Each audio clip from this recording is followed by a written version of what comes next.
Warning. This game has been sent to me by IV Studios for free for the reason of promoting it. This is also a prototype version of the game. Things can and will change, as they already have and are different from this version already. Hello and welcome to Assorted Meeples. I'm Phillip the Meeple on duty, and today we are talking about the newest Kickstarter from IV Studios, Tend. Now, Tend is a verb and right, because I like that name, because this is a little more than just a flip and right, but it's a verb and right that you are a farmer on an alien planet sent by a large corporation to retrieve scientific data. This game plays like if you took Stardew Valley or any of those cozy farming sims and put it on the table. It is fantastic.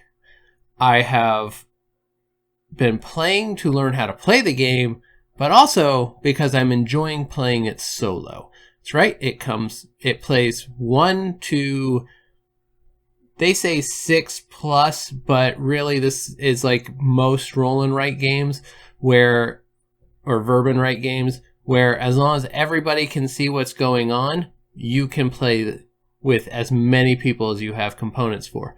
Now you get larger games, you're gonna have to share with people. Now, I am all set up to play another solo game, and also run you guys through how we play. The solo does not play any different than the regular game. There is one rules exception, and that comes in the neighbor rewards tracks. I'll get into that and kind of explain that when it comes time for scoring and using the neighbor track in a solo variant. So I am going to real quick flip over to a top view and run through the general premise of the game and how to really get going on it. And then I'm going to come back and talk about what I really liked and what, if anything, I don't necessarily like out of the game. So, now that we are in top-down view, let's get into the rules. I'm going to structure this a little different maybe than some others would. I want to talk about each game phase in particular. The neighbor phase, if you have completed one of the social rewards and in a multiplayer given it to the other person, or in a single player just discarded it, like I am playing a single player, so I would just discard, and I would fill in the dot once I fulfill it and gain that resource. So over here on the left, if I did this one, I would get 1 stick. So let's just go ahead. And if you have an empty spot, or they are playtesting right now with, if you have ones that you can't complete, being able to discard and redraw. So I'm going to do for the left side. Now that may be very hard, but that's going to be really hard to get to as well. But I am actually going to take the egg and I'm going to put it down in front of me right here. And I discard that. Now I draw another 2. And pineapple or, oh gosh. We'll go right here. We'll take that one and discard the extra. Now, in a multiplayer game, if one was given to me, say like this, if this was given to me that the person next to me had completed, I could choose to take either this item or this item. Doesn't matter which one they fulfilled with, but I could take either of those items and write it on my board someplace. I have not played multiplayer yet, but it is there for that.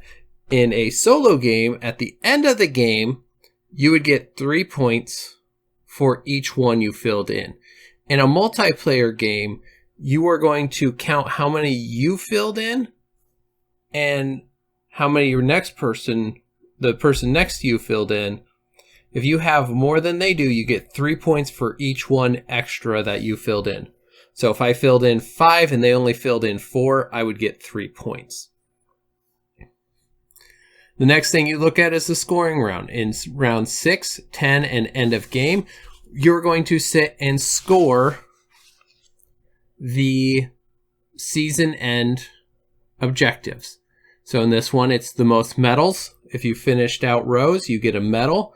So you would count up how many rows you've finished down here, and you would gain 5 points for each of them, and you would write it here. This one, same thing. You would write it here in the middle at the end of round 10, and then at the end of the game, you would do season 3s. If it's not one of those rounds, you skip down here to the setup phase. You're going to wipe out all 5 of these cards, bring these 2 cards down, and pull up 3 new ones, and you're ready to go. And then the next thing you would do is, if you have any dice out, so since I have that already set, if it was at a 1, I would just tick this up to a 2. And then so on and so forth as the game goes on.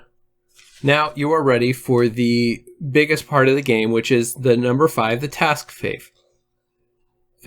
You're going to complete 2 task cards. And when you're done, you just flip this over. This will be a normal size card. And you'll just flip this over to signify that you are done and ready for the next round. What does each of these actions do? I'm going to break this down into a few different things. So right over here, we have the first action, which is the tend action. On your turn, you're going to pick one of several options here. You can plant a crop, which means you're going to take 1 die that you have the ability and the space for.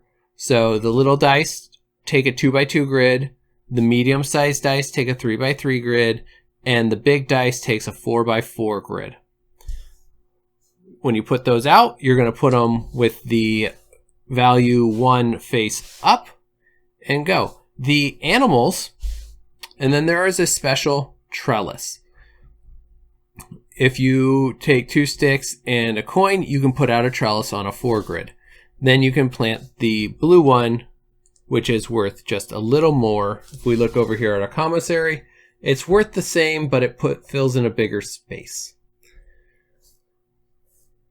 Moving down here to the animals, you have to pay the coins, and then once you complete a fenced-in area, you can set out a dice, and you're going to do the same thing. You're going to put it on the 1 value, and then every season it's going to tick.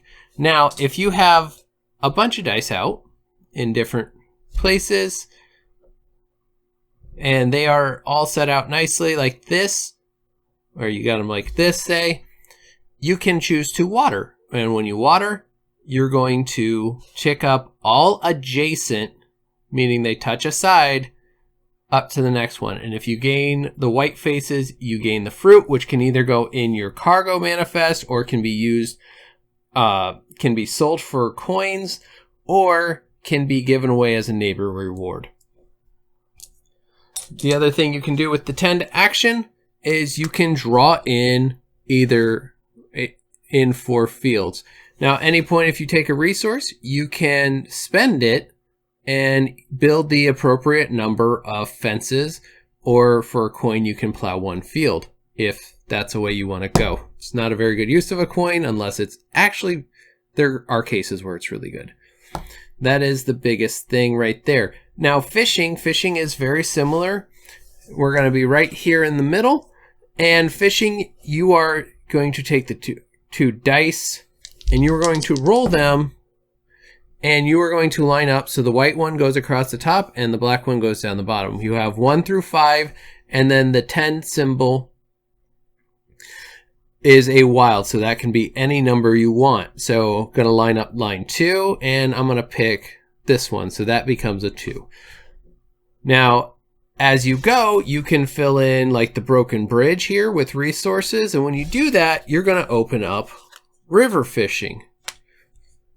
And the same concept comes down here. You're going to roll the dice, and you're going to pick the 3, 4, which is one of these little jellyfish looking guys.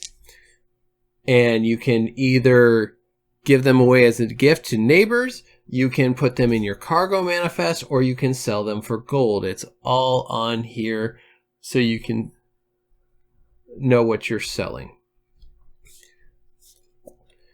When you make it to the bottom of the mine, or I'm sorry, the bottom of the mine or the bottom of the woods here, you unlock the lake fishing or grotto fishing. And these give different fishes than the pond fishing over that you start with. Another thing about the fishing upgrades is it doesn't give you an extra action. The pulls will give you a bigger fishing area, so you don't have to necessarily hit an item, you just have to be close. And the lures allow you to take one extra fish for each lure you have. So you can have 2 lures and take 3 actions.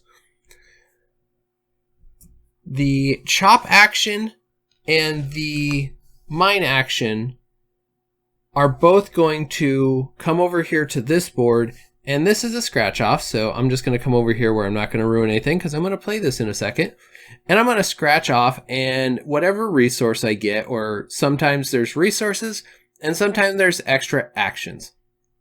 Now underneath the wood side over here you can see this purple bar right here. If there is a purple space under where you have just cleared off, you're going to fill in the first available marker here and take that reward. Now down here in the mine, you're going to do the same thing. You can either start at the top line here, or if you're already down here a bit, you can fill in either any adjacent space from there. When the top half up here on both the mine and the forest or the woods is 1 action per turn, and then below the line you need to take 2 actions to open one up. Now, how do you take 2 actions? There are equipment upgrades right here. So if I fill in all of these things, I could take 2 chop actions and move down into here every time I take that action. Other thing I can do is I can put points into energy bars, or coins into energy bars. When I unlock these, I circle it, and then I have 2 uses for each one of these. That would allow me to, say I take the mining and I'm all the way down here, I can take an extra action, and that's 2 actions used to open up one. Each of those is independent, and you can get all the things from various different places. The social rewards are actually a good way to get the blueprints right off the bat. That is the basics of how you play the game on your actions. Now, what is this project board over here? This project board, you're either going to be putting in resources or coins up here to get a few things. As you complete these projects, you will get resources, or up here, these are 3 special things. You get to put a season card back. The one, if you have one that you really want and want to use again, you can put it back. Woods Explorer, any badge that you get, which is this one down here, you get to multiply times 2. And this one, you get to put out a resource in any of the projects that you want, or on a badge. So you're down here. 2 coins for a red blueprint, 3 coins for a purple. Now, these are all one-time uses, so you're not just able to spam it and get all the things. Once you complete 1 line, you get a medal. The medal looks like this over here. You can either sell it for coins, or you can put it in your cargo hold for that.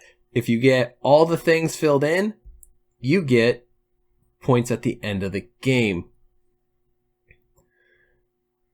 As you go through, you can either sell items for coins, or you can put them in here for points towards the end of the game. Now, each board is slightly different. They're going to have, everything is worth 1 point that is in here. In here, you're going to have this, in this case, every green one that I put in here, so any plant farming market thing, in the middle is going to be worth 2 points. Over here on the left-hand side, it's going to be worth 0 points. And any purples that go over in this section is going to be worth 0 points. At the end of the game, you're going to total up your total number in each section, and you're going to put it in these spots right here. Then you're going to take your goal score, your cargo manifest score, your badges, and your social network. This is one where they're going to have a box here for you, and that is your total score. High score wins. that's how you play. This game is actually very simple for all the things that it has going on in it. Things I really like that 10 does is they really force you to choose all your actions. And this is not a game you're going to take in one shot and figure out. This is going to take multiple gameplays and really understanding the structure of the game before you start getting good at it. And I really appreciate and like that. This game also takes a few plays to get into and understand the rhythm. I've played 5 or 6 gameplays now solo, and I am just feeling like I fully grasp what's going on and kind of knowing where I need to push myself and tug myself. Austin gave me a very strong pointer. Like, when you're first starting, just pick a couple of different actions and kind of focus on them to get further and further into it. The things that I love about this, graphically, this is laid out extremely well. You're going to see the areas where you need to be, and it's going to be very easy to set yourself up or to see where you're at and what you're doing. There's really no surprises when it comes to that sort of thing. All the emblems and the little items that they use are super easy to read. There are some small ones, I will give it that, but they're not terribly hard to read or get down where you need to get down. I really like the fact that when you gain a resource, you're writing it down immediately. You don't have a bunch of other resources that you're using and then you're spending them at a later time. No, this is, once you get it, it's down. Caveat with that is, these are markers. So once you put it down that you used it, it's down. Fun point. This is a dual-sided marker with a tiny little nib for fine writing, and then you have a big fat bullet nib. I have started marking everything off with the bullet nib just because it's easier than sitting and making scratch marks on it. That's just a personal preference, and I just thought it was kind of funny. This game is very rewarding once you kind of get the flow, and if you get a good rhythm going in the game, and you're making the things happen that you want to have happen, it is extremely rewarding. There's a bit of a slog that you kind of have to learn through. Once you get that, it starts feeling really, really great to play and get on the table and see actions trickle into a bunch of other actions that you're like, yes, this is going right. This is where I needed it to go. I'm going to use all this stuff here, here, and here, and here, and here, and it just steamrolls into you getting extra actions or extra things, and I really, really like how that works. Other things that I really liked about this game are the fact that each action feels really unique. The chopping and the mining action, you're doing the scratch-offs and revealing what you get. The fishing, you're rolling the dice and using the graph to figure out what you get. The farm, you're tilling up the soil and you're putting the dice down and rolling them as you water and you feed the animals. And it's a very satisfying feel as you run through the game doing that. With this game, the other fun thing that they're doing, and like I said, you can play as many as you want on here.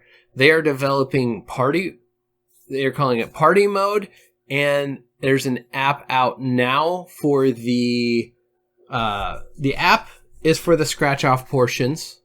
So if you want, you can use those instead of spending your expendables. And the party mode is all the actions, and you can share the seed with everybody that's playing, or you can have it up on a big TV so everybody can see what the actions are as you're doing them. And you can play with a bigger group spread out more than just crowded around a table.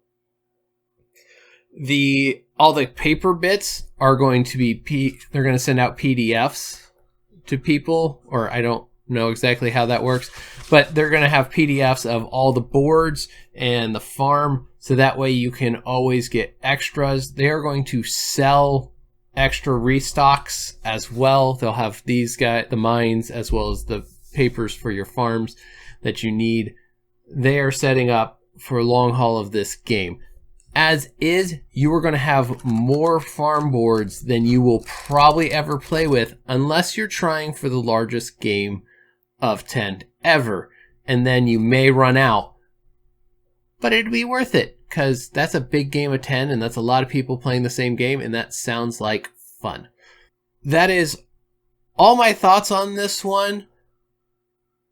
This is one that I'm backing, or trying to talk my wife into letting me back. I don't know the price tag on these yet, so I am excited and will be, like I said, backing this one. So thank you guys very much, and we will see you next time.